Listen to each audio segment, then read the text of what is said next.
Samuai mapu mai ai nai fita fe au mga luenga o le nava yasu. Se ia tu whaatisia o tau whina ngalo mo tātou lotu. Se o tātou ave ai di tāpua inga i lea tua. Lea tuai, e leo leo mai i a te au. A wau te whatua tua i a te oe. No unga ngai, ue whai atu i le li. Oe lava o lo wali. O lo manuia, e lea au noa lea maoe. O tangata paia o i lātou lava o i li lalulangi. Mai o sili o na lelei. Uno ia te i lātou lo fia fia uma. Amen.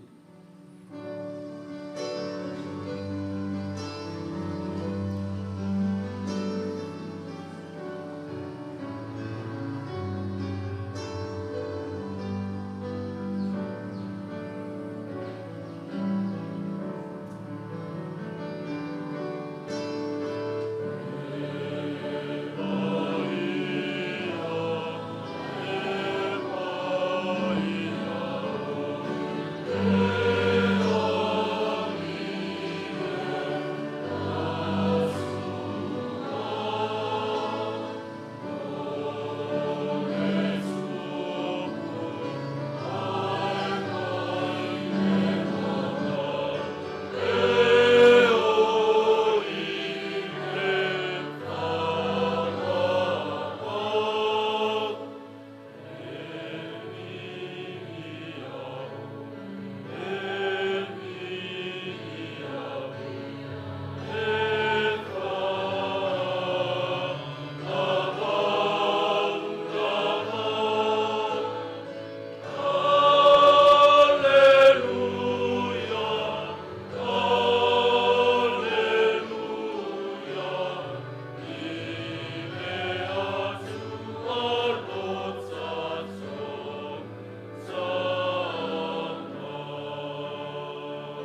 ala i tātou te talo.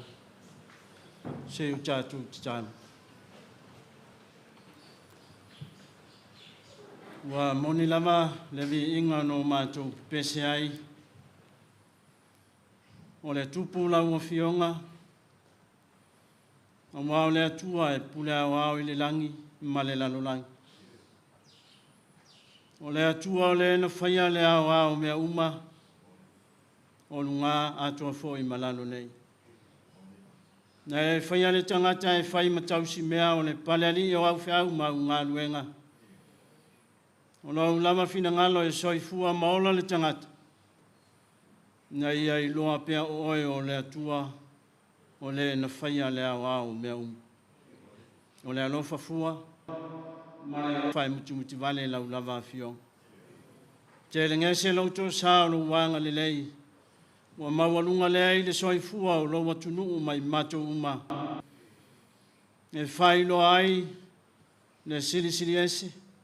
Ma le mata ngofie, ma le mata lasi o mea uma na e whaia. E whamitala mai i mea uma na e whaia oe o le atua o le langi, ma le lalolangi. Ia o mātou vāwa ai ae, e ala i whaavai tū mau o le lalolangi na e whaia, o le atu lau ma e o no nofo ai. O ia lava mea uma wa leo le tangata. A oe lava o le atua e ou mea umalawa. A le atua e vi ia lava o ananafi ma le so. E o lava i le whaavau. O le ala lava leo lo mātou poto, futi afu e tasi i laloifo le lei malu tāpuai.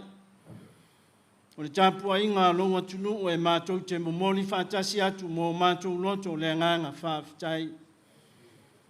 Pea manatu le atua i le nama sina ua mawai e ofo o mātou lo. Oe o le atua sa e tali malawea. Oe o le atua sa e tausi mawhaolo. Oe o le atua sa e awai i so se mea sa iai lau whanau whare whatutu. Wa fuli mai le nama sina i ona whaiva manganuenga o fuafuanga malawa singa. E le ngata i lo mātou watunuu, i lo mātou malo. Me se foi o so se whalapo pitonga i tutonu o le atunu, o tutonu o mātou wainga, o i tu malo. O so se whalapo patonga ua malia le lofa. Ua whaafitai le pule i lo wanga le lei mo longa tunu o Samoa. Ua mawai atu e au noa i mātou manitala e popole mātou atu vale ai. Ne ai se whanoa noa e tupu i o mātou loto e ui a. Noa mātou whalonga ua leo tu vale malanga le maliu mu whala me lave tu tupu pea i soifua mo lo mātou ola. E au no mātou whaafitai a launga fionga. Awa e whātutoe le toa lasi o longa tunu. E mātou te soli muni a au, e manatu ai le ananafi. Nai tua a ma mātua ua mawai. O ta māmatina o uso o alafua i manai whanau. E ui na wā whemoe. O le nganga whaafitai. Kasi le Alafua e la langa ai le soifua whale whātuatua o tangata. Ua umona e tā pena maa wai loa tunu mai mātou Nana na maleo la mātou whaafitai. Manatu foi ni o mātou moonga sala lafo i lau o fionga o moonga e whaiva vale. O ni moonga e ta whea au o pe au e na le se anoa lau whatasi mai mo i mātou. E le ma whai o na tau lau o mātou moonga. Moonga sa tui na atu matalo sia o a inga. O moonga matui na atu sa talo sia o lau atunu ma lau nuu. I so se ala o ana fuanga whai. Ala leo no mātou whaafitai le atua. Whaafitai a wā o manuia no mātou atunu o Samoa. Mai lava i ona tumutumu se i o i alo manai whanau. Manuia le nofo tāpua i o Ekalesia keu si ano i o lātou taitai e fia. Ai mai se o le loa o Ekalesia uma se i o lava i alo manai whanau. Manatu foi I le telo taimi. E tau wawa ina mou lo mātou wola o no le li o le lalolai. Ala leo na mātou whaafitai. Turi tautai nā le soifua o lo watunu o maso mātou malosi e ti ngā mawhaingita mwhaafitau. O e lamo le tua e te tali malawea e te whaamalia i whina ngalo mō mātou mō mō. Mātou whaafitai le nei asu. O le asu sā mua o le nei māsina lona lua o la mātou wholau. O ai ea le tangata malo watunu o e manatu ane ai. O sana amio e ua tonu. O sana tū maseanga ua atoa toa i lau silisili. Le atua mātou te ioe le ai. Ai ona o e lava o le atua o le alofa fua ma le alofa e mutu mtivale. Te le ngese loto o saolo wanga le lei i a sa mua mua lea. O mātou whaafitai i lau tausi alofa. Me alofa fua ina fua o le poto ma le iloa ma le malama i mawhai ai ono mātou tautua i so se ala i te whinangalo ai. Ai mai se fo yo au me alofa fai loa i lo mātou ola i le aso i teimi uma maso uma ua malia i le tino i le mawhau sili lo mātou ola whale ngā. Le tufa pa ia o au o fionga o uma o na tui na mai taimi mai tu aso mātou te whai tau ma tau no to ai. Wha malo si au. Au mai le tua lalo mo i mātou a wā o lo i ai au tu la fono ma polo ai ngai. Wha manatu. I o mātou ola ai ma tau si pea i au o fionga pa ia o e tui na mai.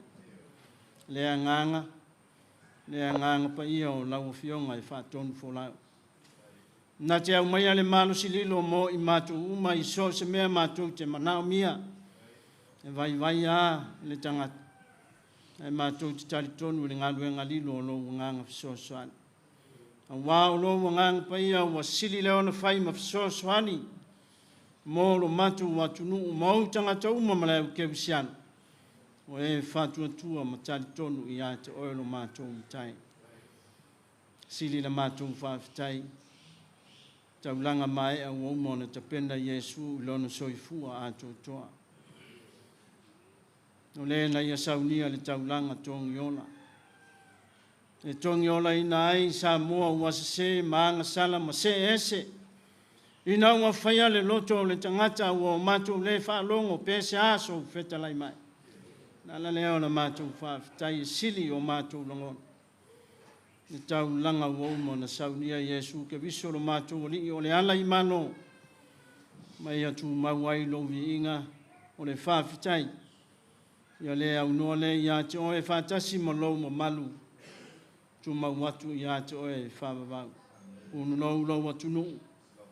Ua whaasifo au tangata uma ma le au kewisiano ma le au whaatuatua. E matau maasiasi pe au mātou manatu i le tua nai. Au mātou langona o le atunu wasese maangsala. E le tau whaino i o luma lo atunu o Samoa. Au wao o Samoa ua se ese malona whaavai.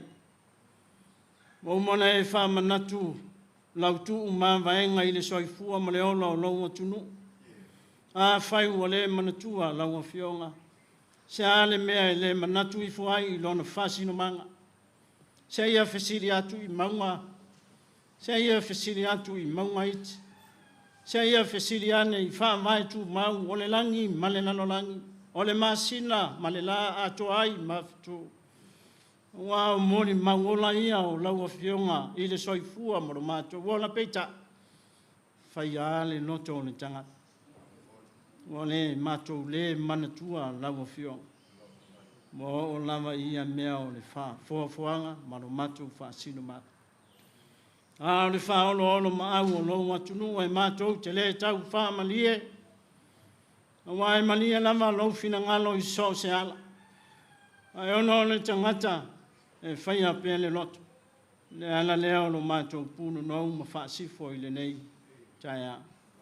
Wha mangalo mai Samoa. Mangalo mai o mātou taitai uma.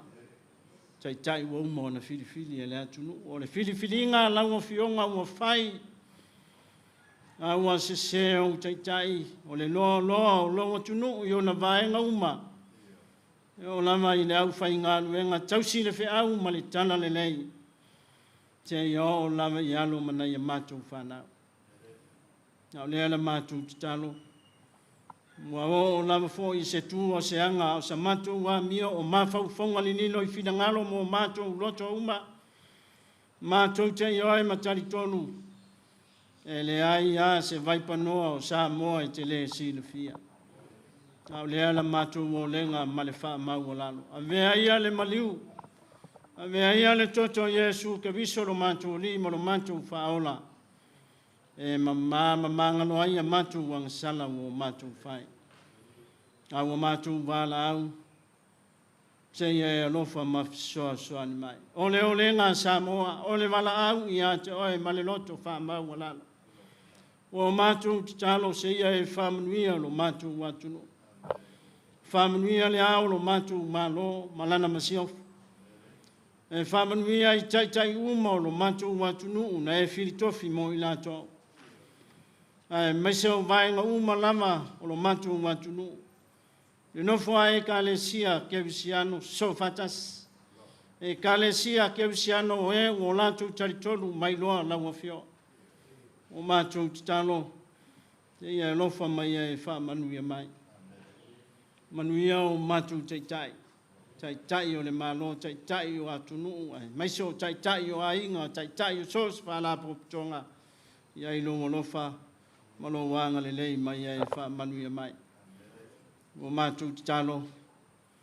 Nenei māsina fōu o mātou sāvalia. Telefita mwhaingta o lo mātou malang. Tau tai mai oe, pule mai oe. Tō ai manu o la mātou fō launga. Tau ai fō i manu mea umai lo fisoa ni mai. Manu iau mama. Lo watunu o e o tinga ina mamafitia mai o fia maua lo fisoa. O e o whano no e o tu ua le mafitanga o no lawa la aututasi. Mai se wha mawhana i lātou o lau atunu o mauta mai ai ti ngā ma le loto o sawa ina whātu lai mi whaola maanga le lei apa lo wanga le lei mo i lātou. A o mātou ti talo ia manuia foi i o Ekalesia uma i ona taitai. Wā le wholofola ina o le whiau o le tala le lei. Alu ma le mana le whiau wholo le lei asu.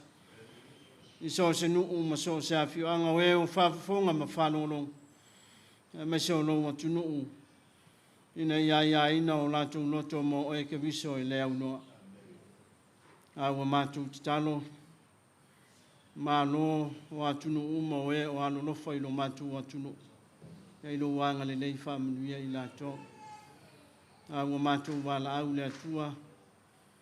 Ala o whaiva mga luenga o le leiwa yaso ma le lei masin. Tau tai mai oe tō ai manu o le mātou fōlau. Awa mātou te tālo fō i lau a whionga i le lei aso.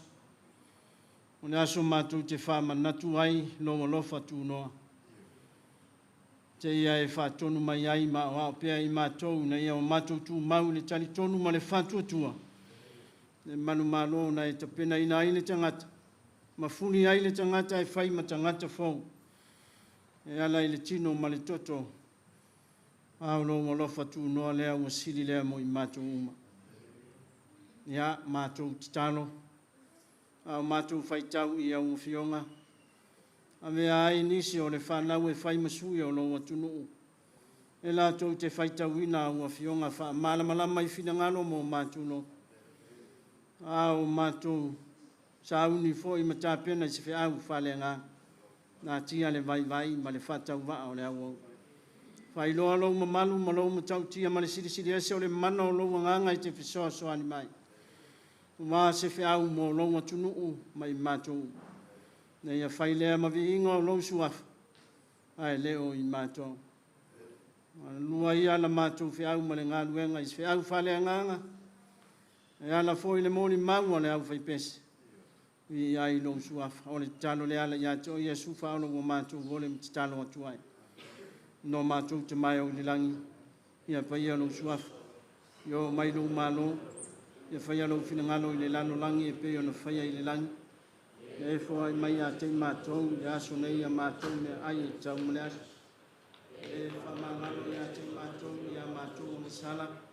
E mātou whoi no mātou whamangalo ina atu. Ie wanga lea mai a te mātou. O whoi e teiteina I mātou I whāsoso. Ie la mea ia I mātou waile lea. Wai o ni mano, mani mani. Nā tua mani inga e whāro lava. Amen. Tātou toi pese le atua lona minga e lua se lau tuiva o sili e seia le tu sale nei. Pa mana mana mai mea humai nei, lua se lau tuiva pese.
Mau mai ler whengenga tuai.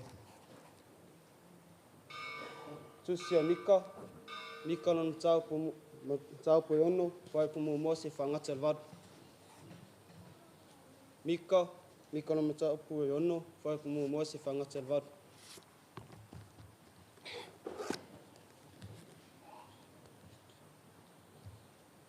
Whamun muli whaala putusonga, a whapeo maua, tātou whaitau Alafua I ai. Whawhionga pa ia le tua.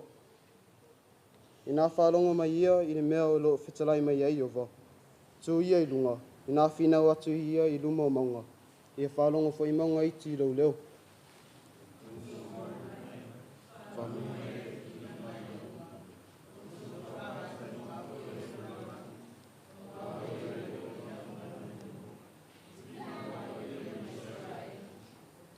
Lo nu ue, sea e sa o mea ua whai e atu oi.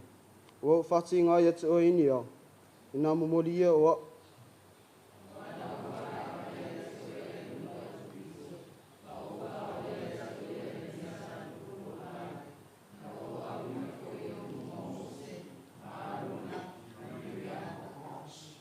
Lo nu ue, nā e mana tua ia ni mea sa whiwhiria e palako le tupo mo api. Man mea sa tali atu ai atu ia, e pala amo le atali o peo. Ia mana tua I mea na whai e Alafua I se tima e o I kirikala. Ina ia I loa le anga le leo Iova.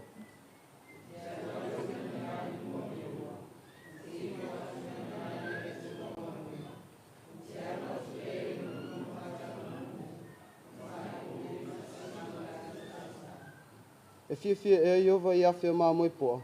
Ma mano a lia tafe soa au. O te tuina atu e la ulu matua e sui iai lo soli tula fono. O lau whanau le tō tino e sui iai le anga sala lo anganga. Tato whaitau whatas. Sole, o whaale atu e ia te oe le atu lili. Se a fui se me fine ngalo e Iova ia te oe. Le a leo ia mea, ia whaile a mea tu. Ia nau I le alofa. Ma ia wheo ai ma lo tua ma le loto wha maua lalo. Olvi inga iwa.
O le soni mai whenga fō. E tisi le evangelia Mātai tāpua 5.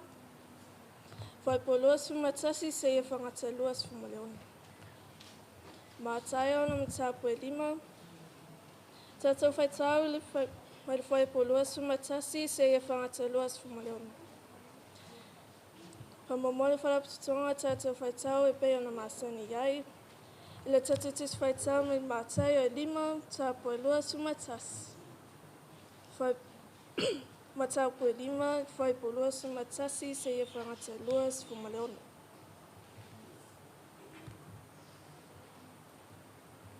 A whai o maua, tātou whai whionga pai a le atua. Wa o tau whaalongo, e whai mai ia na mua. Au e te whasi o tangata. Ai se whasi o tangata. E na whasalo o ia e le whamasinonga.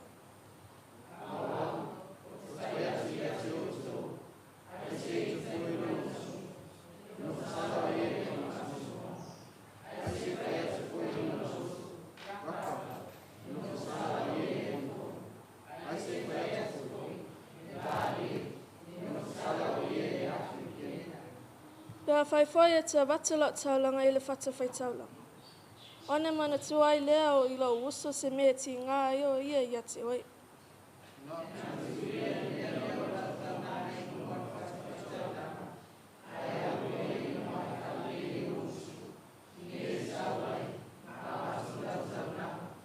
Ia wawe ona o lua le lei, ma leo tangi ana mea o ia te oi.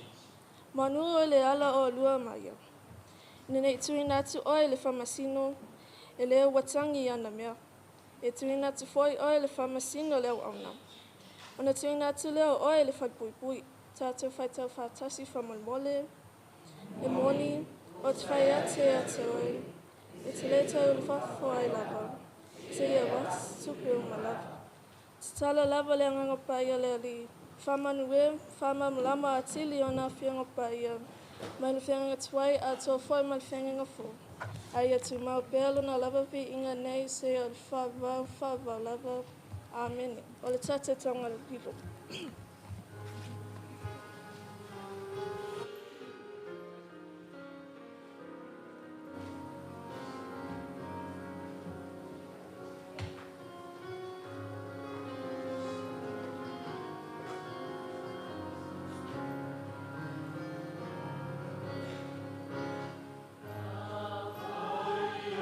Alafua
Mātou te whaafitai a lau a whiongo no lo walofa mano wanga lelei. Whai loa I sosiala I te whinanga loa I a walo wa tunu mana fua fuanga whai. Awai toi fuai foi ni tene o lau te mawa inga mo I mātou uma. Pei tai wo mātou wo foi na wo nao se vaenga I titi. E whai taulanga I lo wa tunu ue lo ai lo mātou loto atu. Ma le manatua o le taulanga waumo na e saudia mo I mātou uma. Mātou te tano se ia e whapaia ma whamanuia le taulanga o whaia nei. Se ia e whamanuia whatasi malo ma mātou whanau.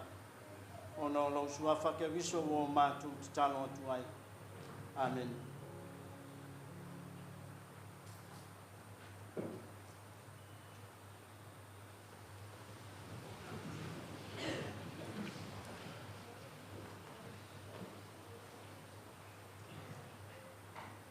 Wai ni mo le tua le tātou taulanga o sili nei tai au Samoa. O tātou loto ia e momori ai le nganga o le whaafitai ma le whamano. I le atua sa au mai tātou uma.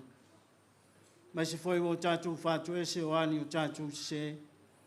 I le aia se mea lino I lo tātou mitai. A mo ngai o tātou loto. O tātou atunu o nao le atua e tali malave ai. I so se wha moe moe. Tālo sia whaiva ma whiau. Tā pena fo lau fo ina ialo ma whanau. A wāle toi te liu ma e atu I a lato wā o ongo le nei fo I tau sang. O le te talo e le ai a seis. Wa nao le atua o le tō ainga o so tātou manao. A wā e malia lava I le atua o tātou manao I mea le lei. Uma sa moa. Tu ia I le atua. O tātou sa fo lau o le nei tau sang. Tā penanga o whaiva mga luenga a mata. Ai me se foi o le toia e o nei tātou whanau ia o ia whamaluia le atua e ala I le tāpua inga o le nei asu. O le a tātou toi pese I le atua I lona viinga e lua se lau si fulu maleiva. Lo mātou wali ia o mātou tau mwhai ia nunu ia le fua le lei ua e tui na mai lua se lau si fulu iwa le pese.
le tātou launga i le suafa mamalu o le atua le tamale alo, male angang pa ia. Amene. O le maua se matua tātou te mawhau whatasi ai. O le maua mai lea i le tusi o le whenga inga tuai. Tusi sa tusia le perofeta o Mika o lona mta upo e ono. Fai upo mua se ia whaangata mai le fai upo e valu. Au whaanga ina le fai upo e valu. E whai ai ma au ai ni manatu whale nganga mo tātou sa moa. Sole, ua whali atu e ia te oe le mea le lei. Se a se mea e whinangalo ai le atua ia te oe pe a leo ia mea. Ia whai lea mi o tonu. Ia nau i lea lofa. Ma ia whewa i malongo tua ma le noto wha mau lana. A whai a sui la upu sola e sui le tangata o na whapea lea le tangata e. Mua whaali atu e ia le mele lei ia te oe. Se ase mea whinangalo ai le atua ia te oe pe a whai o leo ia me. Whai la mi utonu. Nau i lea lofu. Sa vali. Ma whewai whaatasi malongo tua o male loto wha maula. A whai au te whapea atu e sui le upu, sole i le upu tangata e sui le upu tangata Samoa. Nau whapea lea Samoa e. Ua whaali atu e le tua i a te oe le mea le lei. Se a se mea whinangalo ai le tua i a te oe Samoa pe a whai o le oe mea. Whai la mi o tonu. Nau i le lofu. Whewai mo lau tua ma le loto wha maula. O le atua o le na whai ale langi, ma le lalo langi, la na pule whai tutas. Mai lama i le amatanga. O le atua sa i whaia. I le tala lama ia le ke nese whai mai sa so ona nunumi. Nunumi le lalo langi maua ngao. E ui le nā so ona nunumi ma le ngao. Ai whai mai le tala na toa file mu mea uma le anga o le atua pule awao. Mo toa mangonga mea umai le file mu o le atua. O na whai ai le atua o le tangata. Whai ai le atua le tangata e whai matausi mea o le pale li o ana whi au maana ngā luenga se ala winga. Tu wina iai e le atua le pule i mea uma. Ai ai luna tapu. Mea uma a o tapu le soifua o le tangata. O le whaia o le au mea uma o loo mo ni maufo i ai le tusi o Isaia. O ai ea wana fuatia le sami lona lofi lima. Se te pa e ia i lunga ma autonga ai. O ai ea wana whaia ia mea. E lei tāua i Isaia. Ne so ona nunumi, ma le so ona whaia o le lalo langi. Ngā le mauni maua i Isaia. E whai noa ai le atua siri ese. E ui ai le mauni maua le kenese whatasi ai ma le mauni maua i Isaia. Awa e tafi e tasi so la fina ngalo. Ma au tasi ai o le atua e tū le pule. Me au lana whaitalia, i mea uma, o le langi ma le lano langi. O whaavai tū mau o le lano langi o mea na whaia e le atua. Na whaia e le atua le sami, na whaia e le atua le malamalama ma le pauli uli o le la ma le masina. O maunga maululunga ma maunga iti o le ele launga tasi. O mea ia lo tala noa mai ai le perofeta o Mika. O wha vai tu mauna whaia ele tu. Wha vai tu ma. Ai lava le ala lea o le manatu au tu ma le manu lau ti. E pe ona whata auto mai. Ele to whata tala. O mawhauwhanga o le nei aso. O no whape mai. O le atua. O le atua tausi mawaenga. O le atua tausi mawaenga. O nai mea ia whaavatu mau o le lalo langi na mawaya ina ai le upu whola le atua mo ona tangata uma. E te tau fo i tangata uma o no lato tausi ma whaalongo ma usita i ai. A wā o le atua o le na whaia le ao mea uma. O e sa moa mai tātou uma o oi o le tangata o au o le tangata. Na mawaya ina i ai le atua ia mea uma e whai ma mea tausi. Le anga o mea ia na tausi mawaya i le atua mo le tangata. E ala i lana fuafua. E meli tātou matua sole. Se ufali atu e ia le mele le i ata e.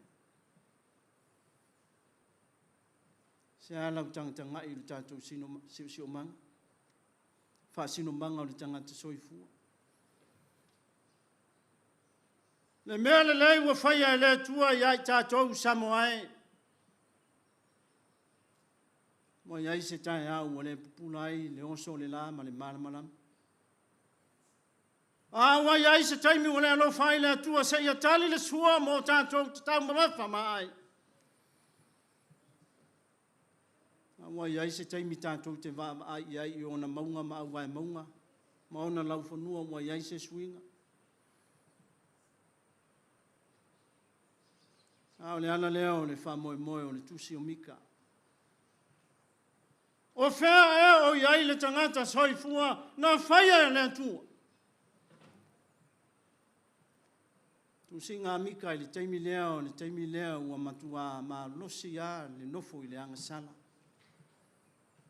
O Isara elu atoa ai mayuta. O lona winga wa fia atoa. Le uma o Israelu. O lona winga o le pito i lunga. O le tu i matu ma le pito i lalo i le tu i saute. Wa fia uma lau mua o Samaria ma Yerusalema. Wa fia ua nofo i anga sala. O le whaalongo mausita i le atua na whai ai i la tau. Whai le loto o le tanga. A whio i ai le whengainga wa umanosi. E whai ai le atua matua o tau Israelu. E whai o tau Israelu ma no filifilio le atua. O whea. O le mea moni o le whaalongo o le usitai. A whea whawai wa uma o na whai. Matui na atu i lana wa una mose tau ma whai loa i lona nu. O whea o iai le whawai. Mo le ma whai lava e le nu. O na whaalongo ma usitai ua whai le loto o le tanga. O le ale anga sala le nu. Ua ifo i tupua. Ua sui le tua ifo i ai le tangata. Isa la elu mayuta ua onga tusa ua sui o la tonga tua ifo matapua i ai.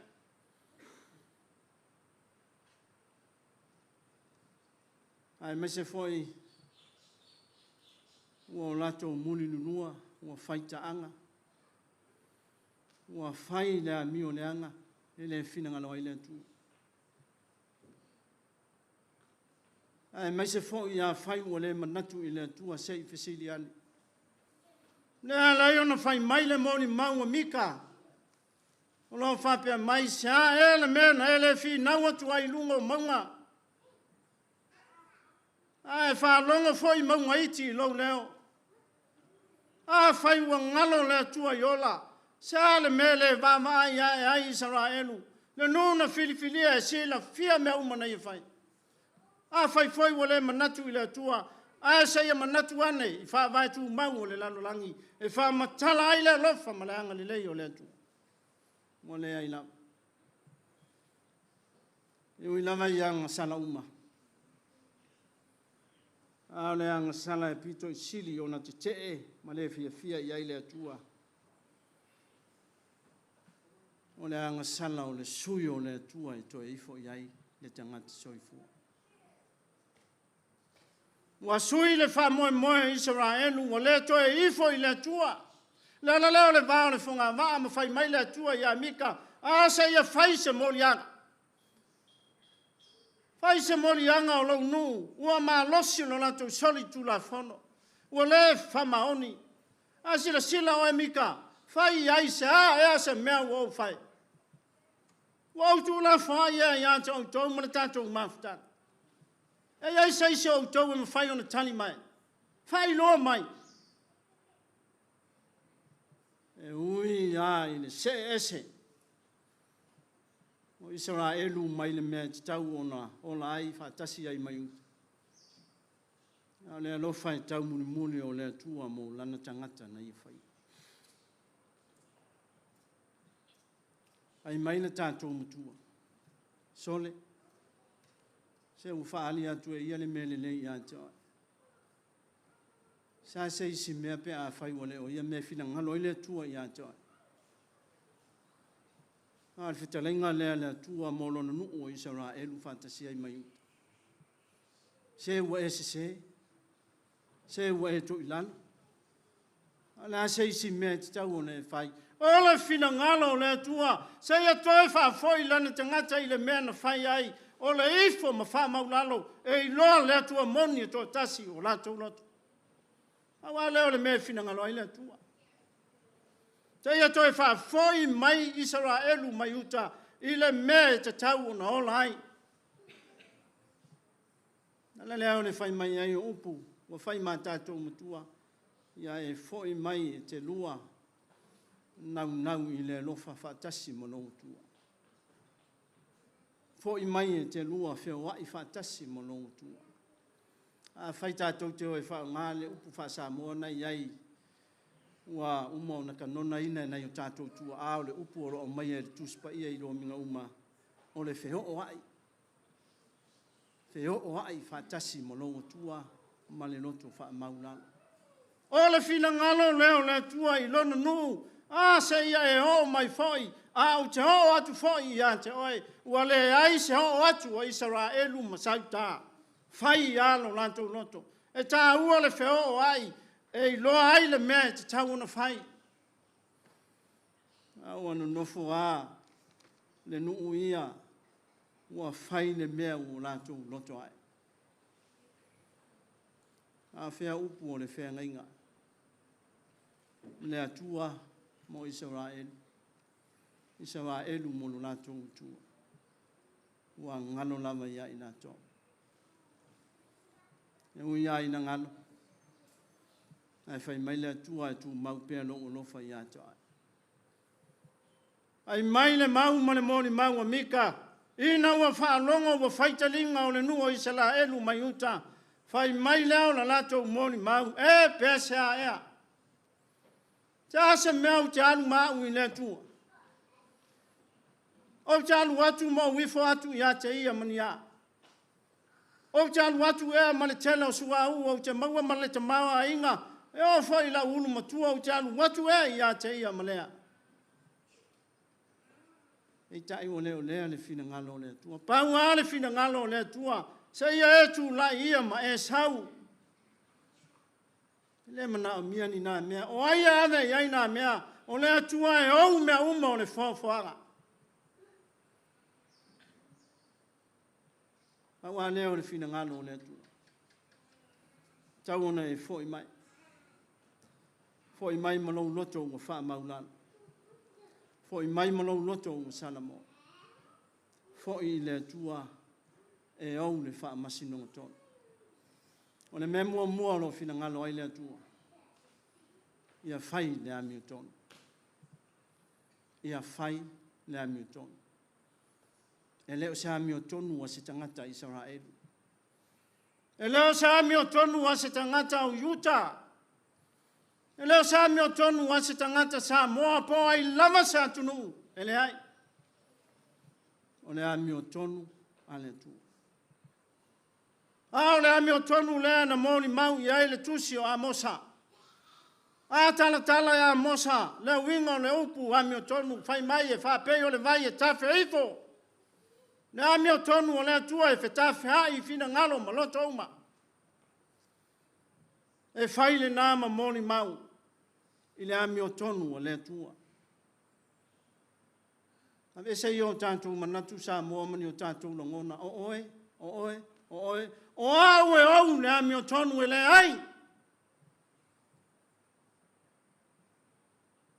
A oe ma o e tanto te fai le ami tonu le tua i ala e fina ngalo ai. Fai le mea sa, fai le mele lei. Fa tonu o tangata i le mea te tau no lai. Sa ma mali ai tangata i le fantua tua ma le loto tele. E te tau i tangata o mo na tau si polo inga. Ma ola i tu la fono le tua. Fa manat.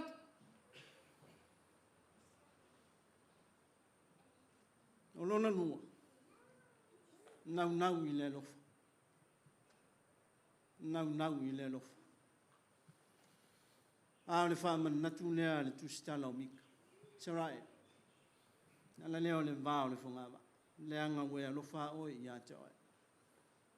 A ua le fisili ae, ilo na siu siu banga, ma faa vatu mau o le lano lai.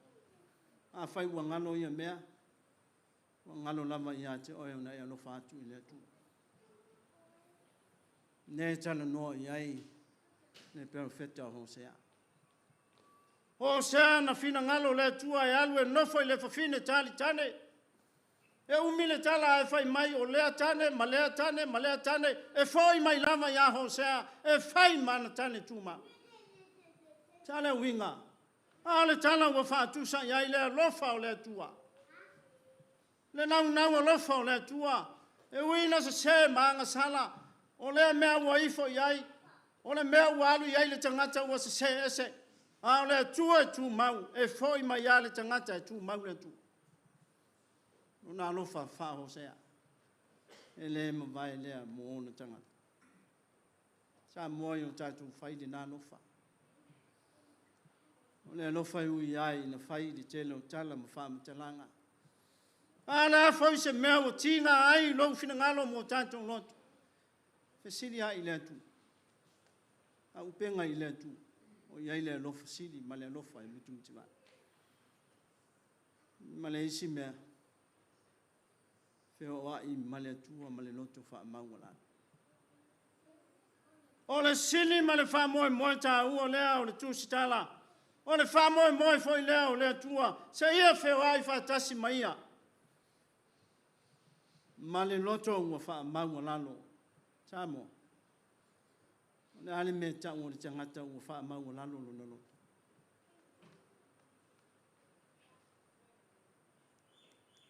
Mai le tala inga Yesu ke wiso. Malana fanta oto. Ai mai le tala le. Farisaio, ma le tusi upu o whapea mai le tusi upu. Le tuai. Awa nei pe ia o le la farisaio le tangata hanga sala. O le au la fonga i matua asili o na hanga sala. Ai fai mai le tala le au la fonga po le farisaio. Le tuai. Ma po lo na fata ma fa sina o au le nei la tua o le tangata wanga sala. Ne tangata fa maungalano. Sa moana paua leo le tangata e mo mia le tua. E lata feo ai fatasi. Le tangata e mawhai o na fa sino ifo lo na lima ia te ia. E o le tangata wanga sala. Nai foi e tala noa i ai le tusi al perfecto o Isaia. Ne tangata e feo ai fatasi molona atua. E feo ai e aua ma le loto fa maua lunga. Ai ate ia le loto fa maua lalo.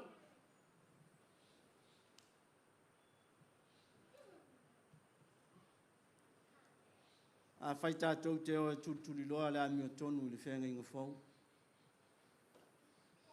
Nā e whamatala mai ai e manatu i le tua nai le tū la whono. A whai o lo whai mai le tū la whono. Awa e te whasioti tangata. A whai mai e su. O te whai atu i ate oe. Awa e te ita. Nalo ifo na e whau au mai ai le tūsinga. Whai mai le atua o le mea le nai tau o le ami o tonu. E tu tusa lava le tangata ua whale pui pui. Le tangata ua whasioti tangata tulou. Ma le tangata ita. E le ami o tonu o le tu. Tusa tangata. A whai ua sala i le whale pui pui. Le tangata whasioti tangata whai mai le atua o le tangata ita. E ta tau foi ai le whasala. E whaasala foi le tangata e whai mai raka tulou. O aina te tau maua lalo le isi o na uso po se isi tangata. Whai mai le atua i lana au mea tonu. A whai ua e whai atu whape nā. E tau maua lalo i na se isi o uso. Whai mai le atua e te tau i ai le whasa. Ave i le whono le nuu. O lo o i ai le wha masinonga tonu e te tau o na whasa. Le ami o tonu le nā le atua. Fa solo i fua i lalo pa mtala pea le ami o tonu o le atu. Ai alu e osi i tau langa i lo atua. Ai lo o i aini mea o lo tutoe i ate oe leo mawhai o na wha umai. Whai mai le atua tu u lau tau langa. E le te tau ona e sau i ate au ma lau tau langa. A oi le isi o uso atanga. Alu e wha uma. Na ami o tonu le nā le atua. Wha umona e sauai lea whaifia fia lau tau langa ma le loto ua mani.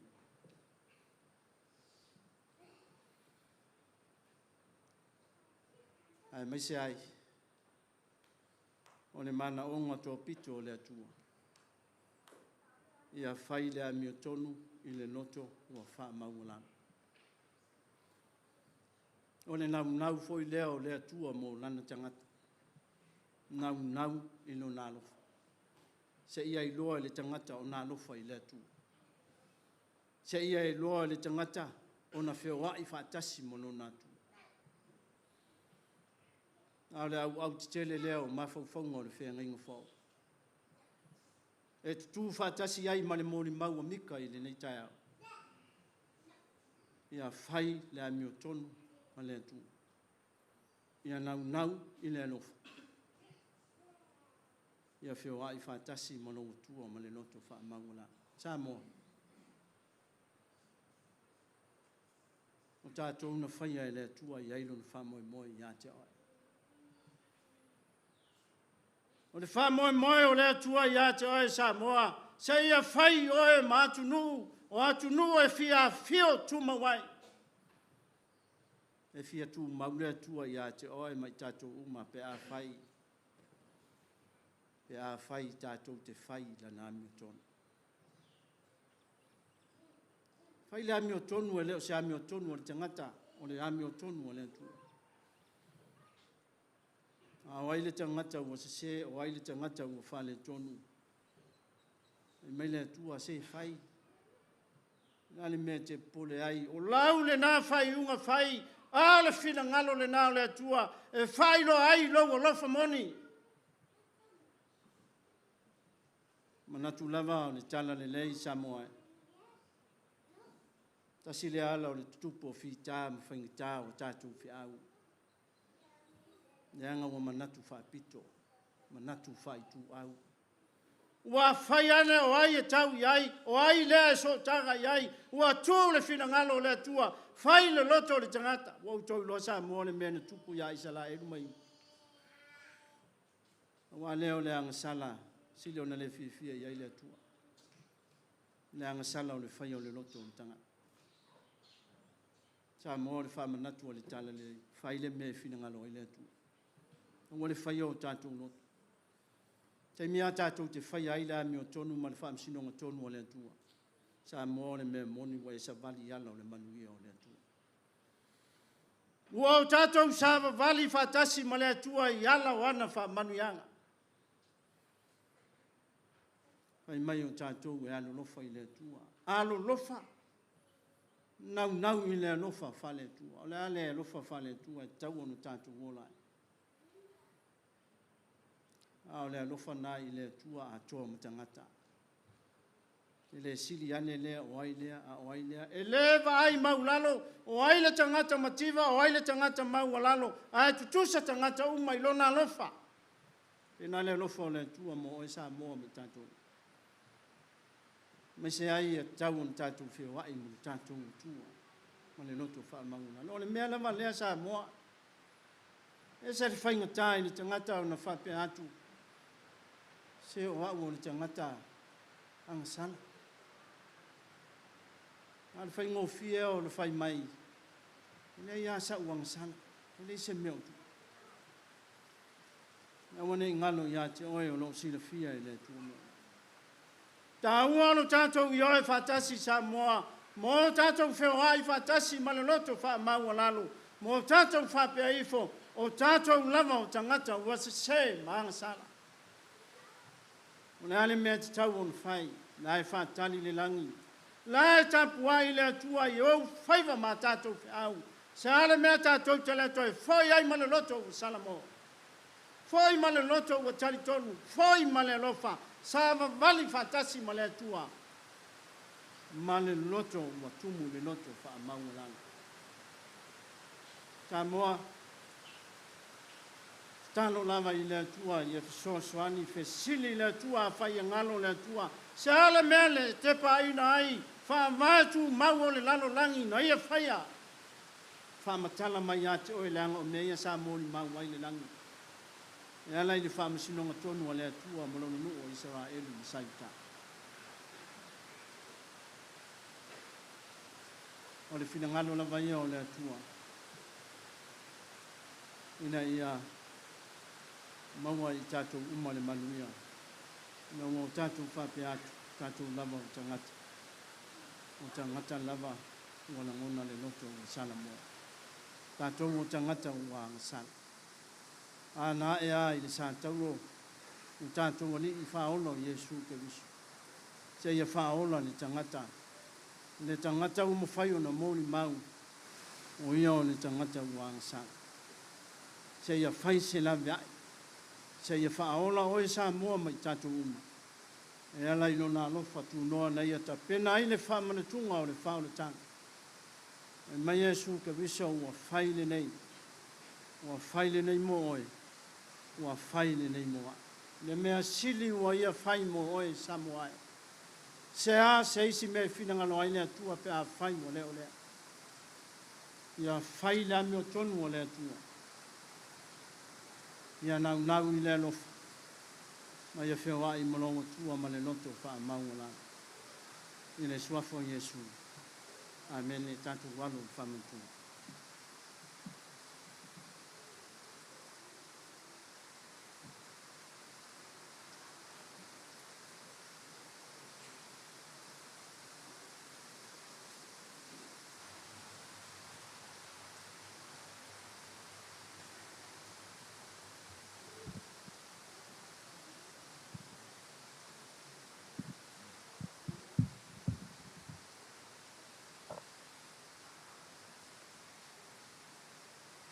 Sauniga Lotu. Nena mapu fana tai nai ni o Yesu. Ni tango ina ameto wa fa tai o to kia ma fa ya ko tino nei fa Yesu yo to. To fa ya nei mea ma fa mu ma ya ta. Wa fa pe foi dei no o mo na to ai si ti o la to ma fa pe to lei pu le o le fe ngo fa u no to. Yo to fai le nei mea fa le tuma ya ta. Ya so uma to te fai mai. A so uma to te ai ai nei ya me to ma fai lu nei to te fai no ai le mani bo ke viso. Fai to e pio mai.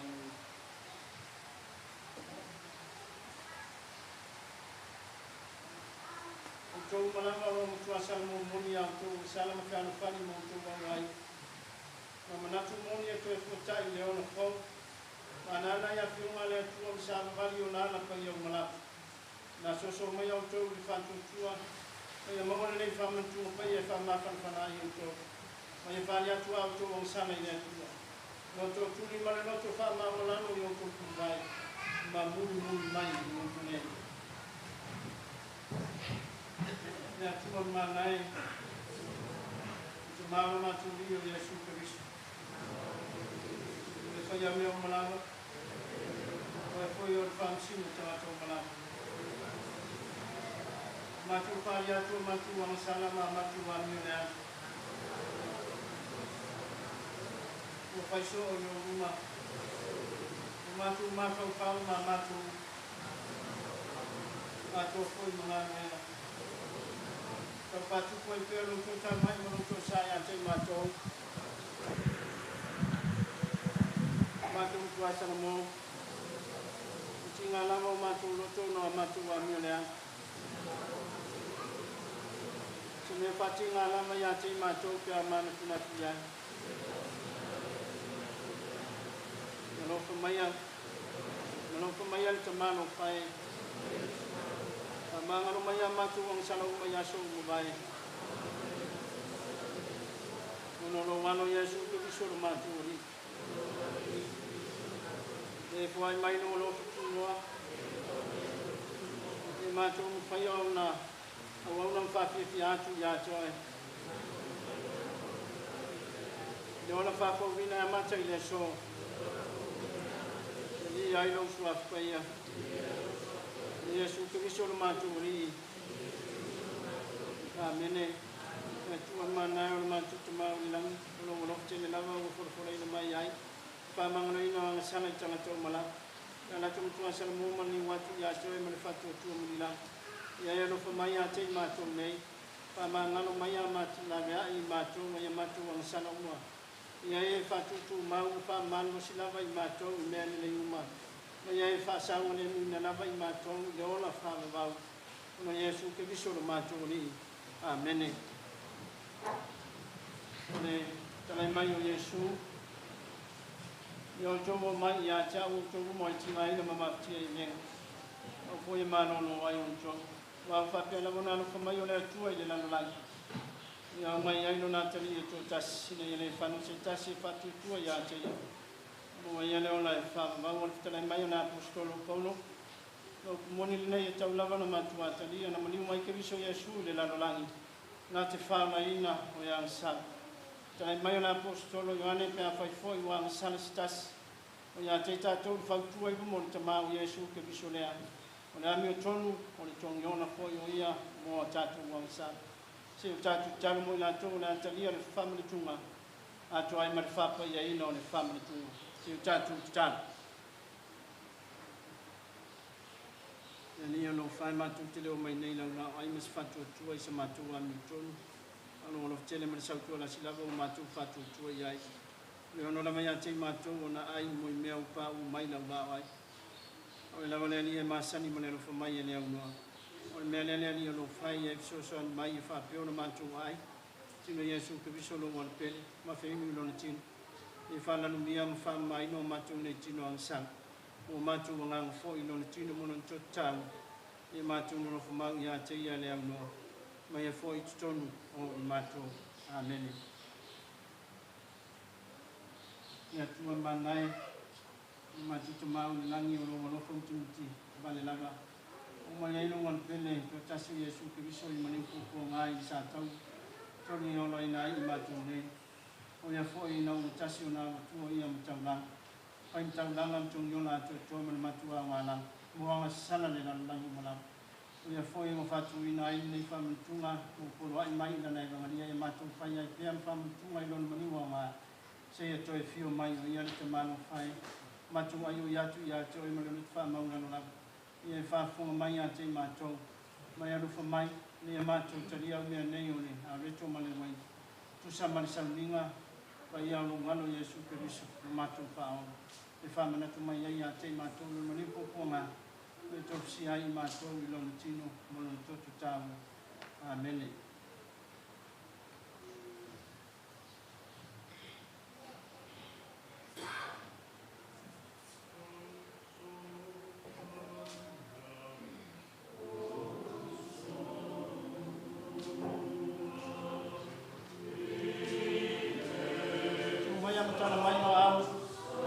manoa ni la ai.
Taru ya so fai so mo mun mai na ta to mun ya fa tasi ya Yesu ni masi na ko ya to to na na mun ya ya to te ma na ya ya fa la amen.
ia fatasi ma ke viso le nei masina tu ma na fina ia le fina moni le manu ia fai ko te a ia ia to manu ia le tu te male alo mane na fai ia nei fa lava amen.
Yesu le mana mana mo le ona sa ba di ai ta tu ni masina manu ya fi au la ya to manu ya le tu te ma le mane la ni pa amen.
tu famu watu ia joy ono lo lava mamalu sisi es le Yesu ke viso le alo chotas le lina tua te mai ma moya le tua le alo le mai ko le avesa na sala le lalo la ia lo ko mai ya te mato o le avesa na sala le lalo la te ia mai ya matu tana o le no fo ya au tau le tua te ma alo ko mai ya te mato wa una o e paia una o le li una o e lava ke viso mane nga paia sisi le sen lava ile mamalu le tua te ma amen na tatu fai le vi ngona tua Sauniga Lotu.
le atua lo sisili lava I mea uma tātou te manatu I ai.